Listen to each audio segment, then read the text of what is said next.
Hi friends, welcome back to our YouTube channel. Railway recruitment board నుంచి మనకు ఒక కొత్త నోటిఫికేషన్ రావడం జరిగింది. ఓవరాల్గా మనకు 1785 స్లాట్స్ భర్తీ చేయడానికి, పోస్టులు భర్తీ చేయడానికి నోటిఫికేషన్ రావడం జరిగింది. అయితే ఎవరైనా ఈ నోటిఫికేషన్కి ఆంధ్ర అండ్ తెలంగాణ ఉన్నటువంటి మేల్ అండ్ ఫీమేల్ ఇద్దరు కూడా అప్లై చేసుకోవచ్చు. అండ్ దీనికి సెలక్షన్ ప్రాసెస్ వచ్చేసి ఏ విధంగా ఉంటుందంటే, మీకు వచ్చినటువంటి సర్టిఫికేట్ మార్కులను బేస్ చేసుకొని అదేవిధంగా మీకు డాక్యుమెంట్ వెరిఫికేషన్ కండక్ట్ చేసి మిమ్మల్ని అయితే సెలెక్ట్ అయితే చేయడం అయితే జరుగుతుంది. దీనికి ఎలాంటి ఎగ్జామ్ కానీ ఎలాంటిది అయితే కండక్ట్ అయితే చేయరు. అండ్ ఈ నోటిఫికేషన్కి ఏ విధంగా అప్లై చేసుకోవాలని కూడా ఇదే వీడియోలో మీకు ఎక్స్ప్లెయిన్ చేయడానికి అయితే ట్రై చేస్తాను. కాబట్టి ఈ వీడియోని ఇంతవరకు చూసి క్వాలిఫికేషన్ అండ్ ఏజ్ లిమిట్ ఉంటే కనుక అప్లై అయితే చేసుకోండి. అండ్ ఈ వీడియో చూస్తుంటే ప్రతి ఒక్క స్మాల్ క్వశ్చన్ అంటే చాలామంది వీడియోస్ని చూస్తున్నారు కానీ లైక్ చేయకుండా వెళ్ళిపోతున్నారు. మీరు ఒక లైక్ చేసి మన చాలా కొద్దిగా బూస్టప్ అవుతుంది. ప్రతి ఒక్కరికి లైక్ అయితే చేయకూడదు.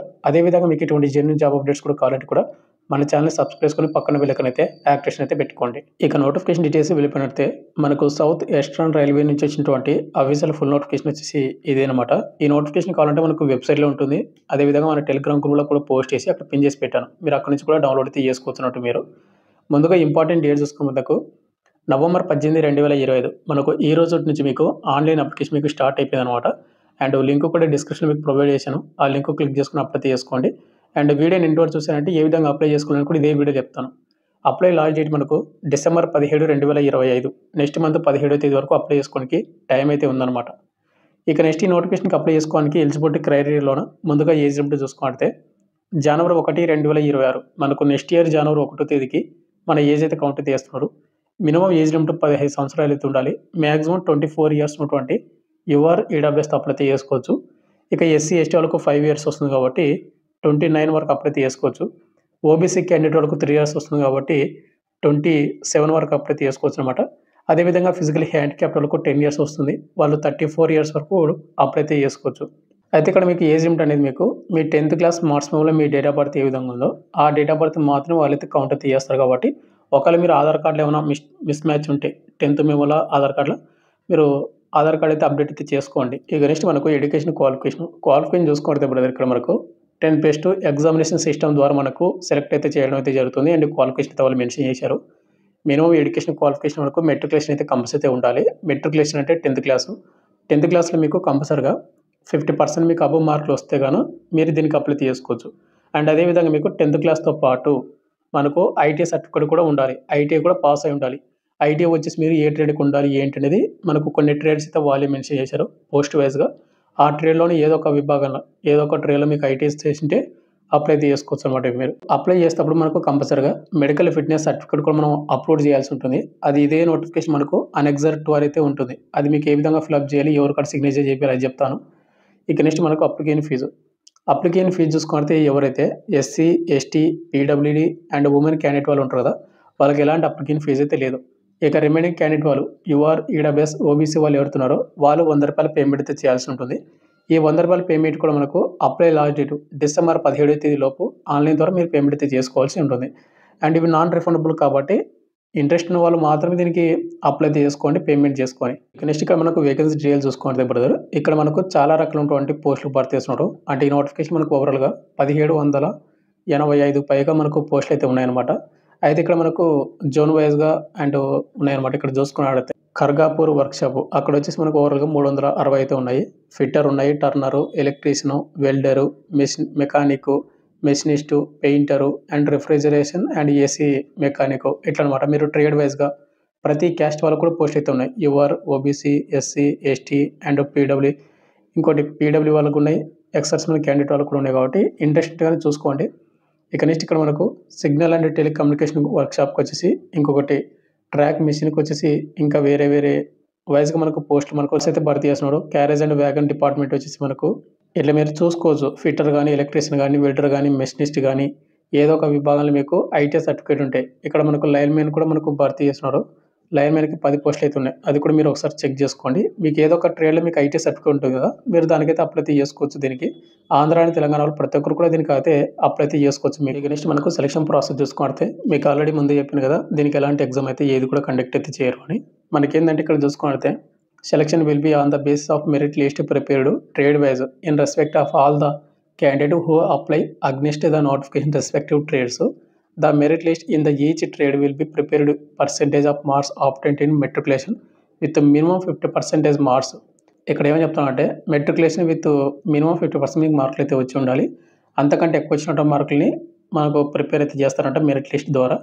అండ్ ఇంకోటి మనకు ట్రేడ్ వైజ్‌గా ఉంటాయి కదా! మీరు ఏ ట్రేడ్‌కి అయితే అప్లై చేసుకున్నారో ఆ ట్రేడ్‌లో ఉన్నటువంటి మీకు ఐటీఐ సర్టిఫికేట్ కాబట్టి, ఐటీఐ సర్టిఫికేట్‌లో వచ్చిన మార్కులను బేస్ చేసుకొని రెండిటిని మెరిట్ లిస్ట్ అయితే తీస్తామని చెప్తా ఉన్నారు.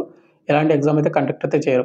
మీకు మెరిట్ లిస్ట్ ద్వారా సెలెక్ట్ అయితే చేసి మిమ్మల్ని డాక్యుమెంట్ వెరిఫికేషన్‌కి అయితే పిలుస్తారు. ఈ డాక్యుమెంట్ వెరిఫికేషన్‌కి వాళ్ళు చెప్పిన డేట్‌కి మనమైతే అన్ని ఒరిజినల్ డాక్యుమెంట్స్ అన్నీ కూడా తీసుకొని డాక్యుమెంట్ వెరిఫికేషన్‌కి అయితే అటెండ్ అవ్వాలి. డాక్యుమెంట్ వెరిఫికేషన్ కంప్లీట్ అయిందంటే గనక మనకు ట్రైనింగ్ అయితే పీరియడ్ అయితే జరుగుతుంది. అయితే బ్రదర్ ఈ నోటిఫికేషన్ మనకు అప్రెంటిస్‌షిప్ ద్వారా మనకు భర్తీ చేస్తామన్నమాట. సౌత్ ఈస్టర్న్ రైల్వే డిపార్ట్మెంట్ నుంచి మనకు. అప్రెంటిస్‌షిప్ అంటే ఏం లేదు బ్రదర్. ఎవరైతే దీనికి సెలెక్ట్ అవుతారో వాళ్ళకు 1 ఇయర్ వరకు ట్రైనింగ్ ఇస్తారు. మీరు ఏ ట్రేడ్‌కి అయితే సెలెక్ట్ అయ్యారో, ఏ ట్రేడ్‌కి అప్లై చేసుకున్నారో ఆ ట్రేడ్ బేస్ నుంచి మనకు 1 ఇయర్ వరకు ట్రైనింగ్ ఇచ్చి, ట్రైనింగ్ అంటే అప్రెంటిస్‌షిప్ అనమాట. పర్ మంత్ మీకు కొంత అమౌంట్ కూడా ఇస్తారు. అప్రెంటిస్‌షిప్ స్టైఫండ్ అంటారు. 8,000 నుంచి మనకు 12,000 మధ్యన ఉంటుందన్నమాట స్టైఫండ్ అనేది పర్ మంత్ అనేది. అండ్ 1 ఇయర్ తర్వాత మనం ఏం చేయాలి ఏంటి అంటే గన, మనం 1 ఇయర్ తర్వాత ఏందంటే, మనం అప్రెంటిస్‌షిప్ చేసిన సర్టిఫికేట్ తీసుకొని మనకు అప్‌కమింగ్ రైల్వే నోటిఫికేషన్స్ ఉంటాయి కదా! ఆర్ఆర్‌బీ, గ్రూప్ డి కానీ ఇంకా వేరే వేరే నోటిఫికేషన్స్ పర్మనెంట్ ఉద్యోగాలు భర్తీ చేయడానికి వాటిలోనే మనం అప్రెంటిస్‌షిప్ చేసినటువంటి ఒక ఆప్షన్ ఉంటది. ఒకవేళ మనకు అప్రెంటిస్‌షిప్ చేసినటువంటి ఆప్షన్ ఉందంటే, మనకు కొంచెం ప్రయారిటీ అయితే ఇవ్వడం అయితే జరుగుతుంది. ఈజీగా జాబ్ వచ్చే అవకాశం అయితే ఉంటుంది. అంటే తక్కువ మార్కులు వచ్చినా కూడా మనకు ప్రయారిటీ అనేది ఇచ్చి జాబ్ వచ్చే అవకాశం అయితే ఉంటదనమాట. కాబట్టి మీరు ఎట్టి పరిస్థితుల్లో కూడా మిస్ అయితే చేసుకోవద్దండి ఈ నోటిఫికేషన్స్‌ని అంటే అప్రెంటిస్‌షిప్ పోస్ట్‌లకు. అయితే బ్రదర్ దీనికి ఎవరైతే అప్లై చేస్తా ఉన్నారో వాళ్ళు కంపల్సరీ ఇక్కడ అనెక్సర్ 2 అయితే మనకు మెడికల్ ఫార్మ్ అయితే ఉంటుంది. మెడికల్ ఫిట్‌నెస్‌ది. ఇది కంపల్సరీ మీరు గవర్నమెంట్ హాస్పిటల్‌లో ఉన్నటువంటి డాక్టర్ తోటి ఫిలప్ చేసి వాళ్ళతోటి సిగ్నేచర్ చేపిచ్చి, సీల్ వేపిచ్చి వాళ్ళ డీటెయిల్స్ ఇక్కడ మెన్షన్ చేసి దీన్ని మనం స్కాన్ చేసి మనం అప్లై చేసేటప్పుడు ఫిలప్ అయితే చేయాలి. అంటే అప్లోడ్ అయితే చేయాల్సి ఉంటదనమాట డాక్యుమెంట్స్‌తో పాటు. ఇక్కడ మీరు దీన్ని ఈ ఫార్మ్ కావాలంటే మన టెలిగ్రామ్ గ్రూప్‌లో పోస్ట్ చేస్తాను. అంటే మనకు నోటిఫికేషన్‌తో పాటే ఉంటది. లాస్ట్‌లో ఉంటుంది. ముందుగా ఇక్కడ రీసెంట్‌గా దిగినటువంటి ఫోటో మీరు అతికించండి. ఫోటో పైన మీరు సెల్ఫ్ అటెస్టెడ్ చేయాలి. మెడికల్ ఆఫీసర్ అనమాట. మెడికల్ ఆఫీసర్ ఎవరైతే మిమ్మల్ని చెక్ చేశారో అతను ఇక్కడ మీకు సిగ్నేచర్ చేసి సీల్ వేయాలి అంతే. సీల్ అవసరం లేదు. సిగ్నేచర్ చేసి డేట్ అయితే సరిపోతది. ఇక్కడ మీరు మొత్తం కూడా ఫిలప్ అయితే చేయాలి. ఇవన్నీ కూడా అతనే ఫిలప్ చేయొచ్చు. ఇక్కడ మనకు అబ్జర్వేషన్స్ మొత్తం కూడా అతనే చెక్ చేస్తారనమాట. చెక్ చేసిన తర్వాత ఇక్కడ కింద వచ్చేసి మనకు గవర్నమెంట్ హాస్పిటల్ డాక్టర్‌తో మాత్రమే మనం దీన్ని ఫిలప్ చేసి సిగ్నేచర్ తీసుకొని వెళ్ళాలి.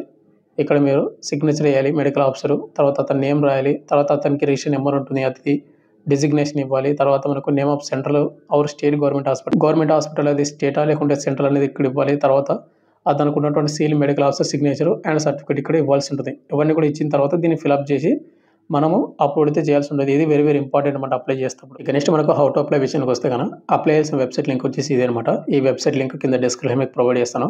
ఈ లింక్ క్లిక్ చేసిన తర్వాత మీకు ఈ విధంగా వస్తుంది. ఇక్కడ వచ్చేసి మీకు ఏందంటే నోటిఫికేషన్ అని పక్కన మనకు నోటీస్ అయితే ఉంటుంది. మీరు నోటీస్ మీద మీరైతే క్లిక్ అయితే చేసుకోండి. దాని మీద క్లిక్ చేసిన తర్వాత మనకి ఈ విధంగా వస్తుంది. కొద్దిగా పైకి స్క్రోల్ చేసిన తర్వాత ఇక్కడ మనకు link for online application for act apprenticeship for the year 2025-26 ఉందిగా. మీరు దాన్నైతే క్లిక్ చేశారంటే మనకి ఈ విధంగా వస్తుంది. తర్వాత ఇక్కడ మనకు బ్లూ లేయర్‌లో లింక్ ఫర్ ఆన్‌లైన్ అప్లికేషన్ ఉంది కదా! దాన్నైతే క్లిక్ అయితే చేసుకోండి. దాన్ని క్లిక్ చేసుకున్న తర్వాత మనకి ఈ విధంగా ఇంటర్ఫేస్‌ని ఈ విధంగా అయితే వస్తుంది. ఇక్కడ వచ్చేసింది ఇంపార్టెంట్ డేట్ చూసుకున్నట్లయితే మనకు నవంబర్ 18, 2025 మనకు ఈ రోజు నుంచి అప్లికేషన్ స్టార్ట్ అయిపోయింది. అండ్ డిసెంబర్ 17 మనకు నెక్స్ట్ మంత్ 17 తేదీ వరకు అప్లై చేసుకోవచ్చు. దీనికి అప్లై చేసుకోవాలంటే పక్కన మనకు అప్లై ఉంది కదా! దాన్ని క్లిక్ చేసుకున్నారంటే మనకి ఈ విధంగా వస్తుంది. మీకు ఇంత ప్రాసెస్ వద్దనుకుంటే గనక డైరెక్ట్ లింక్ ఇస్తాను. ఆ లింక్ క్లిక్ చేస్తే మీకు ఈ విధంగా వస్తుంది. మనం ముందుగా వచ్చేసి ఏందంటే రిజిస్టర్ అయితే చేసుకోవాల్సి ఉంటుంది. ఇక్కడ మనకు రిజిస్టర్ ఉంది కదా! దాన్నైతే మనమైతే క్లిక్ అయితే చేసుకోవాల్సి ఉంటుంది. దాన్ని క్లిక్ చేసిన తర్వాత మనకి ఈ విధంగా వస్తుంది. ఇక్కడ అప్లై చేసేటప్పుడు మీ 10th class marks memo compulsory అయితే ఉండాలి. మీ ఫాదర్ నేము, మీ పేరు, మీ మదర్ నేమ్ అనేది 10th మెమోలో ఏ విధంగా సేమ్ అదే విధంగా ఇవ్వాలి. తర్వాత డేట్ ఆఫ్ బర్త్ కూడా సేమ్ 10th మెమోలో ఏ విధంగా అదే విధంగా ఇవ్వాలని వాళ్ళు మనకు నోట్‌లో మెన్షన్ చేశారు.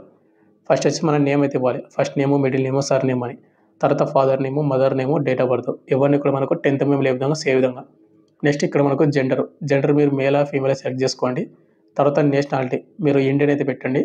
సెలెక్ట్ రిలీజియన్ వచ్చేసి మీరు ముస్లిమా, సిక్కా, క్రిస్టియన్సా, హిందువా అనేది ఇక్కడ ఇవ్వాలి. మెరిటెడ్ స్టేటస్ మ్యారీడ్ అయితే అన్‌మ్యారీడ్, అన్‌మ్యారీడ్ అయితే అన్‌మ్యారీడ్ అయితే పెట్టండి. నెక్స్ట్ కేటగిరీ మీరు ఏ కేటగిరీ యూఆరా, ఈడబ్ల్యూఎస్ఆ, ఓబీసీనా, ఎస్సీనా అనేది. తర్వాత ఎక్స్ సర్వీస్‌మెన్ అయితే ఎస్ అని పెట్టండి. లేకపోతే నో అని పెట్టండి. తర్వాత ఫిజికల్ హ్యాండిక్యాప్డ్ కేస్ అయితే ఎస్ అని పెట్టండి. నో అయితే నో అని పెట్టండి. తర్వాత మనకు select identity card Aadhaar card ప్రతి ఒక్కరి కాడ ఉంటుంది కాబట్టి ఆధార్ కార్డ్ అయితే సెలెక్ట్ అయితే చేసుకోండి. తర్వాత మనకు ఒక ఐడెంటిటీ కార్డ్ నెంబర్ ఇవ్వాలి. అంటే మనకు ఆధార్ కార్డ్ సెలెక్ట్ చేసుకుంటే ఆధార్ కార్డ్ నెంబర్ ఇవ్వాలి. నెక్స్ట్ మనకు ఐడెంటిఫికేషన్ మార్క్స్ మీ 10th క్లాస్ మార్క్స్ మెమో ఉంటుందన్నమాట. Black mark on the left hand, right hand ఇట్లా అవి 2 అయితే ఉంటాయి. 2 కూడా ఇక్కడ ఇవ్వండి. తర్వాత మొబైల్ నెంబరు, ఈమెయిల్ ఐడీ ఇచ్చిన తర్వాత సెలెక్ట్ డివిజన్ యూనిట్ అనమాట. మీకు ఆల్రెడీ వేకెన్సీ డీటెయిల్స్ చెప్పాను కదా! ఆ సెలెక్టెడ్ డివిజన్ సెలెక్ట్ చేసుకొని, సెలెక్ట్ ట్రేడ్ అయితే సెలెక్ట్ అయితే చేసుకోండి. సెలెక్ట్ చేసుకొని ఇక్కడ ఎడ్యుకేషన్ డీటెయిల్స్ అయితే ఇవ్వాల్సి ఉంటుంది. మీరు name of the board, 10th class A board, తర్వాత 10th ఏ సంవత్సరం, 10th class roll number, 10th class certificate number and 10th క్లాస్‌లో వచ్చినటువంటి మార్క్స్ అనమాట. టోటల్ మార్క్స్ ఎన్ని మొత్తం కూడా ఇక్కడ ఫిలప్ అయితే చేయాల్సి ఉంటుంది. తర్వాత కిందన మనకు ఐటీ డీటెయిల్స్ కూడా మ్యాండేటరీ. ఐటీ డీటెయిల్స్ కూడా ఇవ్వాల్సి ఉంటుంది. అన్నీ కూడా ఫిలప్ చేసిన తర్వాత ఇక్కడ మనకు రిజిస్టర్ నౌ అయితే ఉంటుంది. ఫైనల్ సబ్మిషన్ అయితే వస్తుంది. దాన్ని క్లిక్ చేసుకొని సబ్మిట్ చేస్తే మనకు రిజిస్టర్ అయితే కంప్లీట్ అవుతుంది. తర్వాత మనకు register ID number and password వస్తుంది. తర్వాత మనం అన్నీ కూడా లాగిన్ అయ్యి మళ్ళీ మనం మన డీటెయిల్స్‌ని ఇచ్చి మన ఫోటో అండ్ సిగ్నేచర్ అన్నీ కూడా అప్లోడ్ చేసి మనం ఈ విధంగా అయితే ఫిలప్ అయితే చేయాలి దీనికి. ఇక ఫైనల్‌గా వచ్చేసి ఇంతే బ్రదర్. మనకు రైల్వే రిక్రూట్మెంట్ సెల్ మనకు సౌత్ ఈస్టర్న్ రైల్వే డిపార్ట్మెంట్ నుంచి చేసినటువంటి అప్రెంటిస్‌షిప్ నోటిఫికేషన్ పూర్తి డీటెయిల్స్ చెప్పాను అనుకుంటున్నాను. మీకు ఇంకేమైనా డౌట్ ఉంటే గనుక కింద కామెంట్ అయితే చేయండి. Thank you.